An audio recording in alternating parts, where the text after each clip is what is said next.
Class 6th हम lesson number 9 पढ़ रहे थे। लेसन का नाम है शहरी क्षेत्र में आजीविका। तो आज का हमारा टॉपिक है फैक्ट्री में काम किस प्रकार होता है, कितने लोग काम करते हैं, क्या बनता है, क्या प्रक्रिया होती है।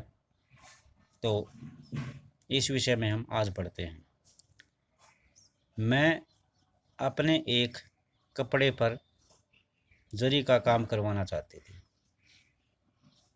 ये कौन बोल रही है? मैं अपने एक कपड़े पर जरी का काम करवाना चाहती थी। ये मौसेरी बहन के साथ जो लड़की घूमने आई थी वो बात कर रही है, जो मुझे एक ख़ास मौके पर पहननी थी। ये कह रही है कि मुझे अपने एक कपड़े पर जरी का काम करवाना होता था, जो एक मुझे ख़ास मौके पर पहननी थी। मेरी बहन ने कहा कि वह निर्मला को जानती है। अब निर्मला कौन है ये देखते हैं। निर्मला एक कपड़े सिलने की फैक्ट्री में काम करती है। निर्मला के पड़ोसी जरी और कढ़ाई का काम करते हैं। हमने बस पकड़ी और फैक्ट्री की तरफ चल दिए। बस खचाखच भरी हुई थी। हर बस स्टॉप पर लोग चढ़ते ही जा रहे थे, कोई भी उतरने का नाम नहीं ले रहा था। अपनी जगह बनाने के लिए लोग एक दूसरे को धक्का दे रहे थे। मेरी बहन ने मुझे एक कोने में खड़ा कर दिया ताकि भीड़ में हमारा भुर्ता न बन जाए, अर्थात हमारा पैर न कुचल दिया जाए या हमें तकलीफ़ न सहनी पड़े। मुझे हैरानी हो रही थी कि लोग रोज़ कैसे सफ़र करते हैं। जैसे ही बस फैक्ट्री के पास पहुंच गई, लोग उतरने लगे। हम भी एक मोड़ पर उतर गए। अब मेरी जान में जान आई। मोड़ पर बड़े सारे लोग समूहों में बाड़ों पर बैठे हुए थे। ये बाड़ क्या है भाई? लोहे की ग्रिल भी हो सकती हैं और दूसरी छोटी छोटी सीट भी हो सकती हैं, पत्थर की बनी हुई। कुछ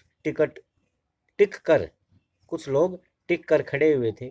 उन्हें देखकर ऐसा लग रहा था कि वे शायद किसी का इंतज़ार कर रहे थे। कुछ लोग स्कूटरों पर सवार उनसे बात कर रहे थे और रेट को लेकर मोल भाव कर रहे थे। मेरी बहन ने समझाया कि यह लेबर चौक कहलाता है। लेबर अर्थात मजदूरों का चौक। यहाँ पर हर प्रकार के जो काम करने वाले हैं, पेंटर है, मिस्त्री है, मजदूर है, और वो क्या होता है, एक और प्लम्बर है, वो सारे के सारे यहाँ पर मिलते हैं। हर प्रकार के मिस्त्री और मजदूर इस चौक पर मिल जाते हैं, इसलिए इसको लेबर चौक कहते हैं। ये दिहाड़ी पर काम करने वाले मजदूर और मिस्त्री हैं। यहाँ कुछ भवन मजदूर होते हैं जो मजदूरी करते हैं, कुछ बोझ ढोने वाले होते हैं और ट्रकों से सामान उतारते हैं। कुछ लोग टेलीफोन की लाइन और पानी की पाइप के लिए खुदाई का काम भी करते हैं, लेकिन इन्हें हमेशा काम नहीं मिलता।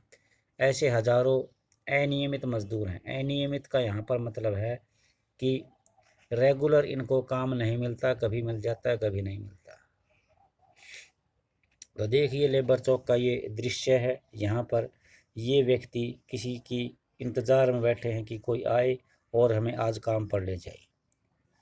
अगर इनको कोई काम पर नहीं ले जाता है तो ये 9 साढ़े 9 बजे तक इंतज़ार करते हैं, फिर वापस घर पे चल पड़ते हैं।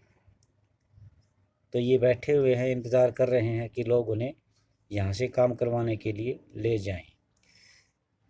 जब हम फैक्ट्री में घुसे तो हमने पाया कि वहाँ अलग अलग काम के लिए अलग अलग विभाग थे। उनमें ऐसा लग रहा था कि लोगों की कभी न ख़त्म होने वाली पंक्तियाँ थी, अर्थात लाइन इतनी लंबी थी कि वो कभी ख़त्म न हो।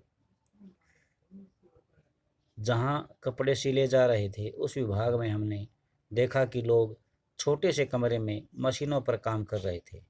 एक एक व्यक्ति एक एक सिलाई की मशीन पर लगा हुआ था और हर कमरे में ऐसी बहुत सारी मशीनें थीं। जो कपड़े तैयार हो रहे थे वे कमरे में एक तरफ तह करके लगाए जा रहे थे। तो ये बताया है कि फैक्ट्री के अंदर किस तरह काम होता है। अलग अलग विभाग होते हैं और कभी न ख़त्म होने वाली लाइन लगी रहती है। कपड़े सिले जा रहे थे और उस विभाग में देखा कि छोटा से छोटा जो काम होता है वो अलग अलग व्यक्ति अलग अलग मशीनों पर काम कर रहे थे। और एक कमरे में ऐसी बहुत सारी मशीनें थी। जो कपड़े तैयार हो रहे थे उनको एक साइड में एक कमरे में रखा जा रहा था। हमने निर्मला को ऐसी ही एक जगह पर पाया। वह मेरी बहन से मिलकर बहुत खुश हुई। उसने वायदा किया कि वह मेरे कपड़ों पर जरी का काम करवा देगी। निर्मला कपड़े निर्यात करने वाली कंपनी में काम करती है। अब निर्मला के बारे में बता रहे हैं कहाँ पे काम कर दी है। निर्मला कपड़े निर्यात का मतलब होता है यहाँ का सामान दूसरे देशों में दूसरे राज्यों में भेजा जाना। ये दर्जी का काम करती है। जिस फैक्ट्री में वह काम करती है वहाँ से अमेरिका, इंग्लैंड, जर्मनी और नीदरलैंड जैसे देश के लोगों के लिए गर्मी के कपड़े सिलते हैं। दिसंबर से अप्रैल तक निर्मला पर काम का बोझ होता है। वह 9 बजे सुबह काम करती है और रात के 10 बजे तक का ही काम करती है। सुबह 9 से रात के 10। कई बार और भी देर हो जाती है। वह हफ्ते में 6 दिन काम करती है और जब काम जल्दी का होता है तो उन्हें कुछ इतवार को भी काम करना पड़ता है। निर्मला को रोज़ 8 घंटे करने के 80 रुपये मिलते हैं और अगर एक्स्ट्रा काम करेगी तो 40 रुपये भी मिल जाएंगे। जून का काम ख़त्म हो जाता है। जून तक काम ख़त्म हो जाता है तो फैक्ट्री वाले इन दर्जियों की संख्या घटा देते हैं, अर्थात काम से इनको हटा देते हैं। निर्मला को भी निकाल दिया जाएगा। हर साल करीब 3 से 4 महीने के लिए उसके पास काम नहीं रहता है। निर्मला की तरह ज़्यादातर कारीगर अनियमित रूप से काम में लगे हुए हैं। मतलब उनको तभी आना होता है जब मालिक को उनकी ज़रूरत होती है। उनको रोज़गार तभी मिलता है जब मालिक को बहुत सारा काम मिल जाता है या फिर ख़ास मौसम में काम मिलता है। मास के बचे हुए समय में उन्हें दूसरा काम ढूंढना पड़ता है। या अर्थात जब फैक्ट्री में काम करते हैं तो उन्हें दूसरे काम ढूंढने की कोई ज़रूरत नहीं होती। अगर वे किसी समय खाली होते हैं तो उन्हें दूसरा काम ढूंढना पड़ता है। निर्मला की तरह नौकरियां स्थायी नहीं होती। अगर कारीगर अपनी तनख्वाह या परिस्थितियों के बारे में शिकायत करते हैं तो उन्हें निकाल दिया जाता है।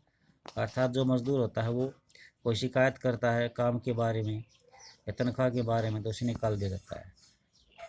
फिर नौकरी की कोई सुरक्षा नहीं होती। अगर कोई बुरा व्यवहार करे तो उसके बचाव के लिए कुछ नहीं होता। उनसे बहुत लंबे समय तक रोज़ काम करवाने की उम्मीद रखी जाती है। उदाहरण के लिए बिजली से चलने वाले करघों की यानी पावर लूम फैक्ट्री में मजदूर दिन और रात पालियों में 12-12 घंटे काम करते हैं। उन्हें 8 घंटे से ज़्यादा काम करने की मजदूरी अलग से नहीं मिलती। तो ये आज हम यहाँ तक पढ़ेंगे और इसके बाद नेक्स्ट टॉपिक पढ़ेंगे दफ्तर में। तो आज के लिए इतना ही।